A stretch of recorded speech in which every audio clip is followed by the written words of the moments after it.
পবিত্র হজকে সামনে রেখে ব্যস্ত সময় পার করছে সৌদি কর্তৃপক্ষ। নেওয়া হচ্ছে একের পর এক পরিকল্পনা।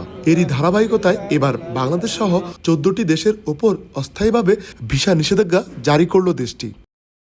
সৌদি কর্তৃপক্ষ জানিয়েছে, বাংলাদেশ, পাকিস্তান, ভারত, মিশর, Indonesia, Iraq, Nigeria, Jordan, Algeria, Sudan, Ethiopia, Tunisia, Morocco এবং ইয়েমেন এই নিষেধাজ্ঞার আওতায় পড়েছে। ওমরা ভিসাধারীরা আগামী 13 এপ্রিল পর্যন্ত সৌদি আরবে অবস্থান করতে পারবেন। সৌদি পররাষ্ট্র মন্ত্রণালয় জানিয়েছে, এই অস্থায়ী ভিসা নিষেধাজ্ঞা হজ মৌসুমে ভ্রমণ ব্যবস্থা নিয়ন্ত্রণে আনতে এবং নিরাপত্তা নিশ্চিতে সহায়তা করবে। কর্তৃপক্ষ ভিসা প্রার্থীদের নতুন নিয়ম মেনে চলার আহ্বান জানিয়েছে। কেউ নিষেধাজ্ঞা সত্ত্বেও অবৈধভাবে সৌদি আরবে অবস্থান করলে তার ওপর 5 বছরের জন্য দেশটিতে প্রবেশে নিষেধাজ্ঞা আরোপ হতে পারে বলেও সতর্ক করা হয়েছে।